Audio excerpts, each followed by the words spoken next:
Dzakarallaha katsira.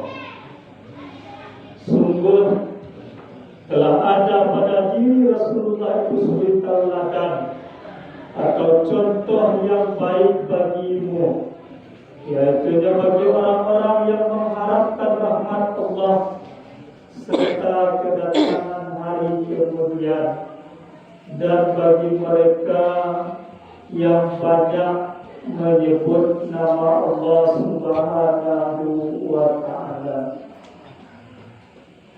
Yang sama-sama kita hormati dan yang terhormat untuk hadir bersama kita pada malam hari ini, tentunya Bapak Wali Nagari beserta perangkat beliau, terusnya hadir bersama kita pada malam hari ini Ketua KAN, Ketua Pondok Kandung, Kepala Joro, alim ulama, alim mama, Sayyid Pandai, seluruh bendang dalam nagari, Kapai, Kapten Kandung, Kapundang, Kapten Kapalitu. Anak kami, harapan orang tua, bangsa dan negara 10 atau 20 tahun yang akan datang. Umumnya kaum muslimin dan muslimat sidang jemaah yang dirahmati Allah Subhanahu wa Ta'ala. Bapak dan Ibu serta anak kami sidang jemaah yang dirahmati Allah, alhamdulillah rabbil alamin. Pada kesempatan yang berbahagia ini, Allah Subhanahu wa Ta'ala mempertemukan kita, yaitu dalam kegiatan yang mulia ini, yaitu kegiatan Maulid Nabi kita Muhammad sallallahu alaihi wasallam. Pada hari ini kita memperingati Maulid Nabi kita Muhammad sallallahu alaihi wasallam yang jatuh pada hari kemarin, yaitu pada tanggal 12 Rabiul Awal 1447 Hijriah. Alhamdulillah, pada hari ini kita telah berada pada hari yang ke-13 pada bulan Rabiul Awal, sehingga pada hari ini kita memperingati hari kelahiran Nabi kita Muhammad sallallahu alaihi wasallam. Karena sudah lewat harinya satu hari, maka disebut memperingati. Karena kalau menyambut berarti sebelum tanggal 12 Rabiul Awal kita laksanakan, baru disebut dengan menyambut. Karena sudah lewat satu hari, pada hari ini kita memperingati Maulid Nabi kita Muhammad sallallahu alaihi wasallam. Para ibu jemaah yang dirahmati Allah, kalau untuk perkenalan Rasulullah mungkin tak perlu oleh Bapak Ibu, kalau mungkin lah sering dua komisi kegiatan di Masjid Raya Ketua Masjid Raya Nurul Iman, baik itu sebagai khatib Jumat maupun dalam ceramah Ramadan. Dan pada hari ini pada kegiatan hari-hari besar Islam, terutama pada hari ini pada kegiatan Maulid Nabi. Mungkin bagi Bapak dan Ibu tak asing lah, terutama bagi Bapak dan Ibu yang sering ada urusan di kantor KUA, terus mungkin meskipun untuk memang aktivitas yang hari yaitu di kantor urusan agama Kecamatan 10 Kegiatan yang bertempat di Tanjung Pandir. Bapak dan Ibu jemaah yang dirahmati Allah, alhamdulillah sangat bersyukur kita pada malam hari ini karena kita dapat hadir. Dapat itu hadir meluangkan waktu untuk memperingati hari kelahiran Nabi kita Nabi Muhammad sallallahu alaihi wasallam. Mengapa demikian? Karena ketika kita hadir mengikuti acara kegiatan Maulid Nabi, maka secara otomatis kita merupakan seseorang atau kita merupakan seseorang yang sangat dicintai dan dirindukan oleh dirindukan itu oleh Nabi kita Muhammad SAW atau Rasulullah SAW. Dirindukan itu oleh Nabi kita Muhammad SAW. Pernah dalam suatu riwayat ketika Rasul itu berkumpul dengan para sahabat, kemudian Rasul itu mengatakan, apa yang keluar dari mulut beliau, sesungguhnya aku merindukan saudara-saudaraku, kata beliau. Itu kata Nabi ketika beliau berkumpul dengan para sahabat, sesungguhnya aku merindukan saudara-saudaraku, kata beliau. Mendengar perkataan seperti itu heran sahabat.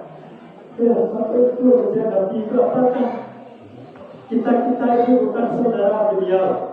Kemudian salah seorang sahabat bertanya kepada Rasulullah, "Ya Rasul, aku mendengar sebentar ini bahwasanya engkau mengatakan aku merindukan saudara-saudaraku. Padahal kami sudah hadir bersama engkau, ya Rasul." Kemudian sahabat itu bertanya, apakah aku ini atau kami ini tidak termasuk kepada saudara-saudaramu, wahai Rasul, kata sahabat. Kemudian apa jawaban Rasulullah SAW ketika itu? Engkau bukanlah saudaraku, tapi engkau merupakan sahabatku, kata Rasul. Namun siapa yang disebut oleh Rasul saudara-saudara beliau itu adalah kita ini, umat beliau yang tidak pernah berjumpa dengan beliau, tetapi mereka hadir beramai-ramai, hadir bersama-sama mengikuti kegiatan Maulid Nabi Muhammad, memperingati hari kelahiran beliau, memperingati hari kelahiran beliau. Dia ikut yang dirindukan oleh Nabi kita Muhammad. Lagi kini dengan kehadiran kita ke masjid raya Nurul Iman pada malam hari ini, rindu Nabi berdua. Rindu ini yang dirindukan disebut oleh Nabi. Beliau itu merindukan saudara-saudara beliau. Dia kata Nabi, sesungguhnya aku merindukan saudara-saudaraku. Siapa yang dimaksud oleh Nabi saudara-saudaraku? Inilah kita yang hadir pada malam hari ini. Kalau sahabat itu sudah wajah dan itu lagi, kita malah nama sokok langsung ke Nabi sahabat. Jadi tak begitu rindu Nabi. Ada dan curani wasokok. Tapi saya yang merindukan, aku merindukan saudara-saudaraku yang dirindukan oleh Nabi kita, umat beliau. Yang kita tak pernah bersama ada Nabi ke. Bahawa bentuk wajah Nabi kita tak tahu. Tapi kita hadir malam ini beramai-ramai untuk melaksanakan atau memperingati hari kelahiran Nabi kita Muhammad SAW. Itu mana kita pada dibuat dan hadir pada orang itu ikut memperingati, ikut memeriahkan hari kelahiran Nabi kita Muhammad SAW. Bapak dan Ibu sekalian jemaah yang dirahmati Allah. Kemudian kembali kita, apapun bentuk hari besar Islam, apapun bentuk peringatan-peringatan yang kita lakukan, mulai dari tahun baru Hijriah. Mulai dari tahun baru Hijriah. Tahun baru Hijriah itu merupakan perjalanan Nabi dari Mekah ke Madinah, hijrahnya Nabi. Jadi tahun baru Hijrah itu adalah hijrahnya Nabi kita Muhammad SAW dari Mekah ke Madinah. Kemudian apalagi kita lihat pula ada yang disebut dengan Isra dan Mi'raj. Itu peristiwa perjalanan Nabi kita Muhammad SAW dari Masjidil Haram sampai ke Masjidil Aqsa, sampai ke Sidratul Muntaha dalam rangka menjemput yang namanya perintah sholat. Kemudian hari ini kita peringati kelahiran Nabi Maulid Nabi kita Muhammad Sallallahu Alaihi Wasallam. Maulid Nabi kita Muhammad Sallallahu Alaihi Wasallam memperingati hari kelahiran Nabi. Nah, di antara peringatan hari-hari besar Islam yang kita laksanakan itu, ujung dari peringatan yang kita lakukan itu, ujungnya atau intinya itu adalah untuk menumbuhkan kecintaan kita kepada Nabi kita Muhammad Sallallahu Alaihi Wasallam, untuk menumbuhkan rasa cinta, untuk menumbuhkan rasa kecintaan kita kepada Nabi kita Nabi Muhammad Sallallahu Alaihi Wasallam. Ini timbul pertanyaan bagi kita masing-masing para ibu dan jemaah yang dirahmati Allah Subhanahu wa Ta'ala. Pertanyaannya adalah, mengapa kita harus mencintai Nabi kita Muhammad Sallallahu Alaihi Wasallam? Mengapa kita harus mencintai Rasulullah? Kira-kira jawabannya para ibu dan jemaah rahimahumullah. Bapak harus kita mencintai Nabi. Bapak harus kita mencintai Rasulullah Sallallahu Alaihi Wasallam. Bapak kita harus mencintai beliau. Bahkan kita tidak pernah berjumpa dengan beliau. Kenapa? Peringatan-peringatan yang kita lakukan dengan tujuan untuk menumbuhkan rasa cinta kita kepada beliau. Di jawabannya pada ibu sedang jemaah yang dirahmati Allah, jawabannya mengapa kita harus mencintai Rasulullah atau mengapa kita harus mencintai Nabi Muhammad SAW? Jawabannya adalah karena beliau sendiri juga mencintai kita. Nah, itu makanya Bapak harus mencintai kita. Nabi itu juga mencintai kita. Dia bagi orang membakar laut dan sepalah-sepalah. Kalau sepalah-sepalah akhir. Kenapa kita harus mencintai itu? Karena Nabi pun mencintai kita. Nabi itu mencintai kita melebihi cintanya kepada apa? Kepada apapun.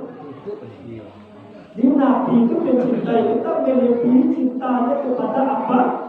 Melebihi kecintaannya kepada apapun yang belum menjadi apapun yang ada di langit dan di bumi.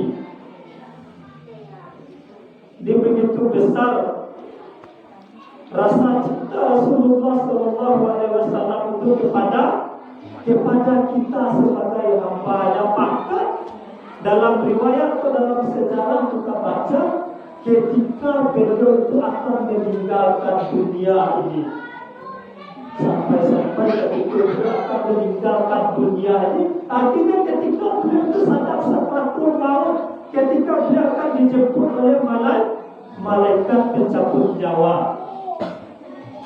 Siapa malaikat pencabut nyawa itu? Adalah malaikat mati.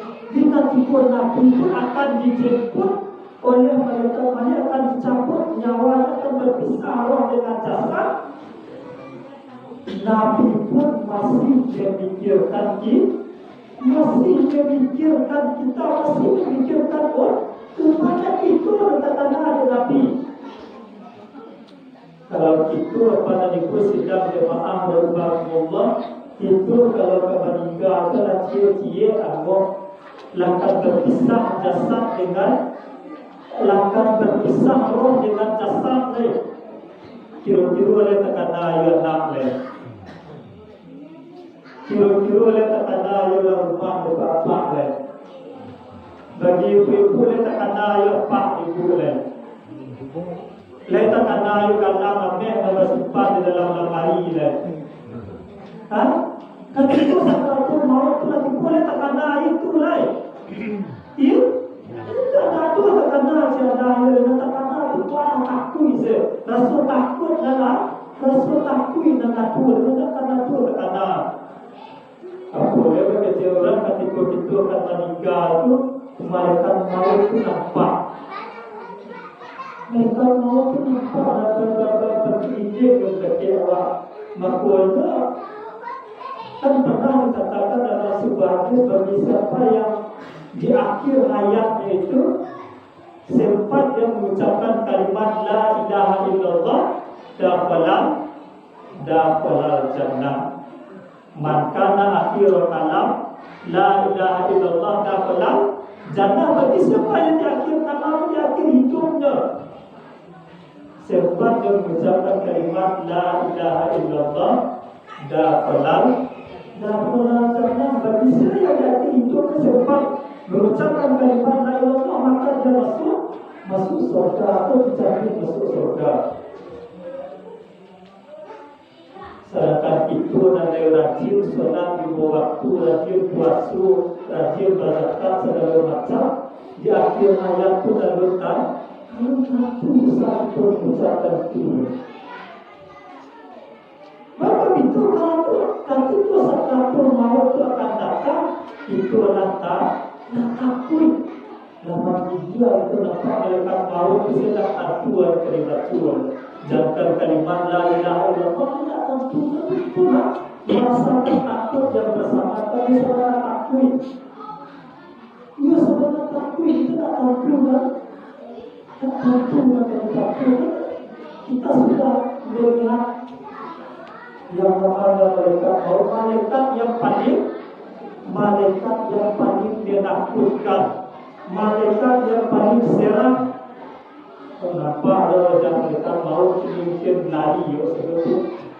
Malaikat yang paling seram wajah itu menakutkan, malaikat yang tak pernah senyum.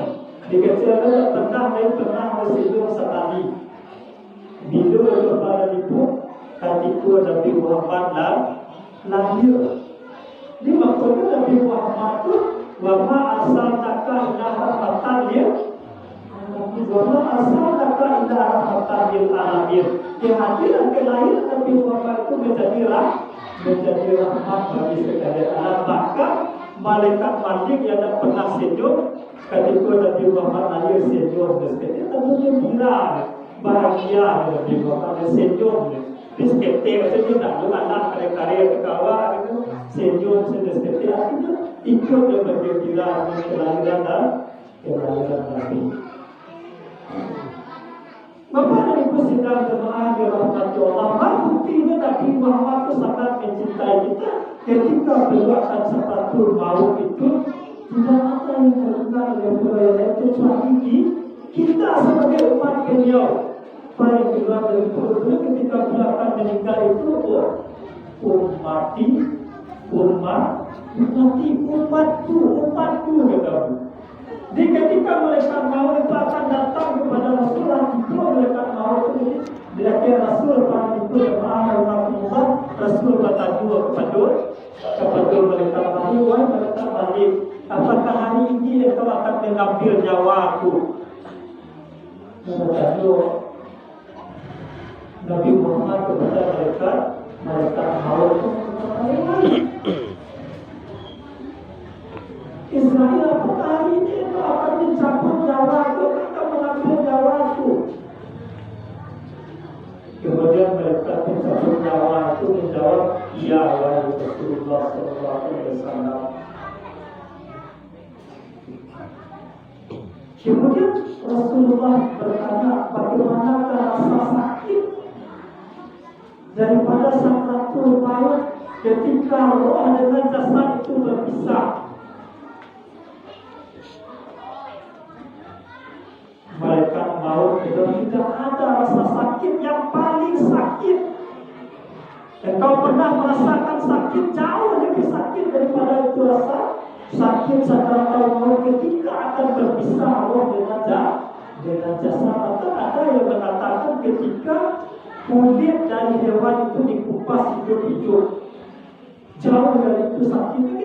Itu dirasakan oleh Rasul ketika roh berpisah dengan jasad itu begitu sakitnya. Dirasakan oleh Rasul begini rasa sakit itu dari saat maut. Ke Israel benar Rasul, tapi rasa sakit yang baru saja engkau rasakan itu sudah dikurangi rasa sakitnya 100 kali lipat. Dia Rasul sakit dari Rasul Nabi ketika rasa teratur jasa Rasul itu sudah dikurangi 100 kali lipat, karena beliau adalah seorang Rasul. Beliau adalah seorang Rasul, hamba Allah, merupakan pilihan Allah, kekasih Allah, dikurangi 100 kali lipat. Bagaimana dengan kita sebagai umat? Kenapa kata beliau? Kalau seandainya sekiranya begini rasa sakit sakratul maut lain, malaikat maut kata Rasul, apa permintaan Rasul? Aku mohon wahai malaikat maut kata Rasul, tolong rasa sakit sakratul maut, ambil rasa sakit sakratul maut dari hamba hambaku, ambil rasa sakit sakratul maut dari umatku kata Rasul, dan timpakan rasa sakit itu kepadaku. Dia berpuji tapi itu sudah jamaahnya berkata, ambil rasa sakit sakratul maut dari umatku itu kata Nabi, dan timpakan kepadaku, kata dia ambil dan menanggung rasa sakit sakratul maut itu.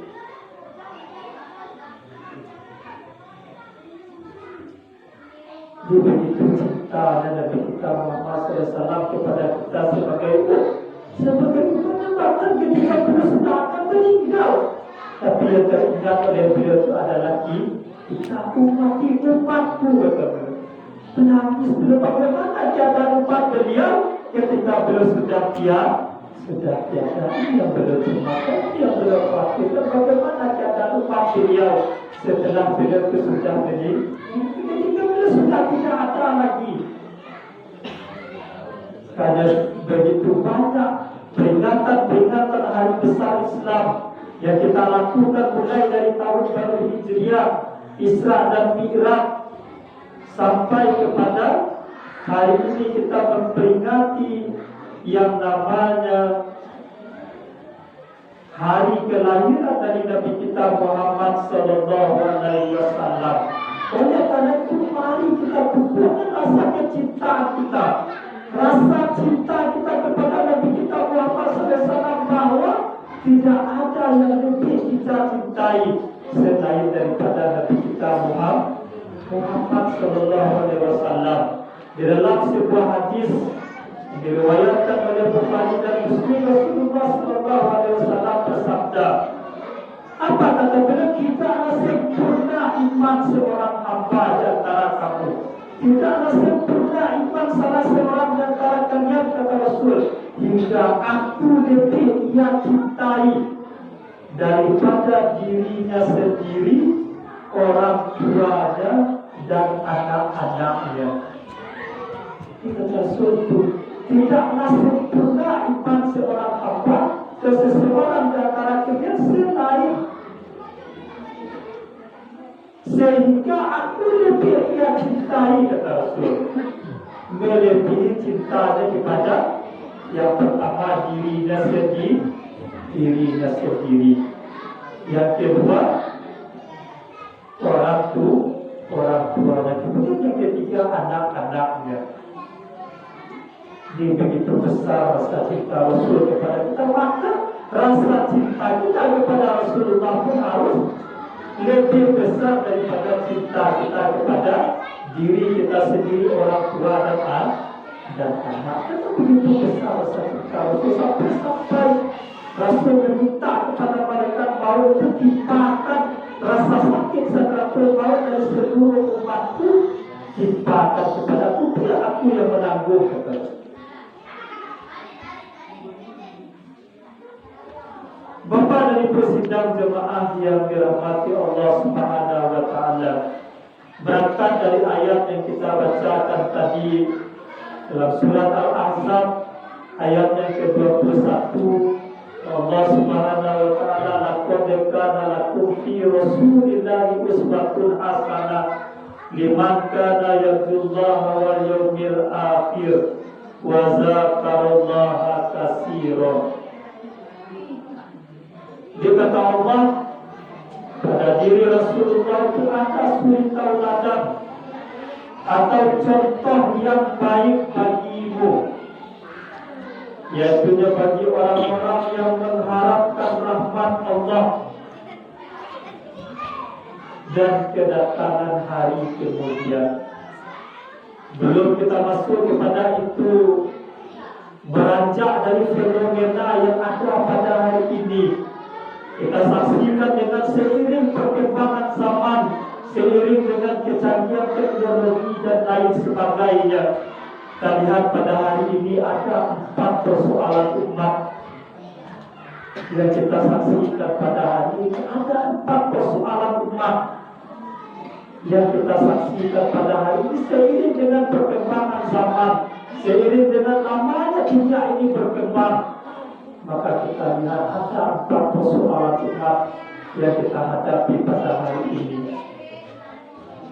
Pada ibu sidang jemaah yang dirahmati Allah, persoalan pertama itu adalah rapuhnya akidah. Seiring dengan perkembangan zaman, seiring dengan perkembangan teknologi, ada 4 persoalan umat yang kita hadapi hari ini. Persoalan pertama itu adalah rapuhnya akidah.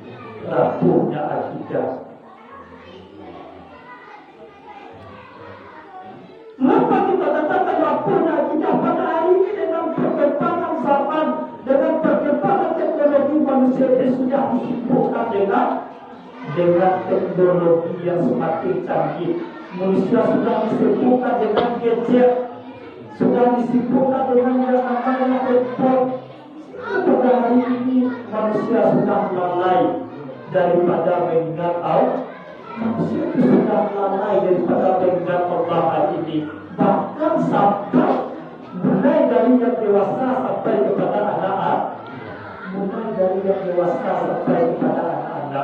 kecuali anak-anak kita, ini generasi kita dah sibuk dengan HP, dah sibuk dengan gadget. Ini sampai penitipan anak atau KPA itu dah mulai safety jadi. Dah mulai safety bagaimana tu orang menitipkan anak ini lah. Maka itu kalau ini tak perlu membuat peti untuk meniru untuk pengasuh anak lah. Dia siu orang untuk mengasuh anak, digaji 1 juta sebulan lebih peti. Lebih lancar kini dibanding siapa dia ada. Dibanding apa aku 1 juta lah, dia apa seorang mengasuh anak ini. Cuba lah pada begini jadi anak apa itu dah sibuk saja. Tu kalau kita dah tak tu bagi ibu kalau masak atau kalau nak tu dah makan tu. Dia siapa anak itu bukan aplikasi game Quran. Jadi kini nama mengasuh anak hampir dah perlu pada ibu mengaji ulang untuk mengasuh anak ini. Dia anak ini dikasuh oleh hampir jadi nama mengasuh anak. Dia gaji orang untuk mengasuh anak 1 juta sebulan. 1 tahun dan 2 juta. Gaji anak hampir ada 2 juta pada bulan. Ini hampir dah besar dia mengasuh anak. Tapi harus hati-hati kita pada itu, karena hati ini pengaruhnya juga sangat besar. Pengaruhnya bisa dibawakan kepada positif dan juga bisa dibawakan kepada negatif. Kalau kita bawakan kepada hal yang positif, bisa kita mendengarkan dakwah di situ. Bisa kita mencari informasi yang berkaitan dengan agama. Tapi bisa juga dibawakan kepada hal yang negatif. Bisa judi online, bisa diambil ini.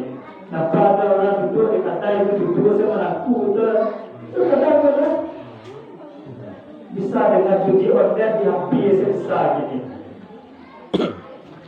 Banyak pengaruh ini kita boleh dengan kadang sesuatu yang tidak ingin buat saya, kadang bukan juga sehingga sebenarnya tak ingin buat saya itu dengan kita buat teknologi kadang mencokok saja. Tak ingin buat saya itu kedua seorang saja. Kadang tak lewat tu nampak ya, tadi dia penasaran buat saya itu ada ya. Itu pengaruh itu negatif besar tu. Kadang tak ingin buat saya itu kedua seorang sedang mencari saya itu. Kalau sok sebenarnya ya tadi itu. Kita cari mana dia penasaran tadi kan dia tak lewat awalnya dia tadi itu dia kan dengan hal ini kalau kita pandai-pandai tidak hati-hati kita rapuhnya akidah keyakinan itu yang ditanamkan oleh Rasul 23 tahun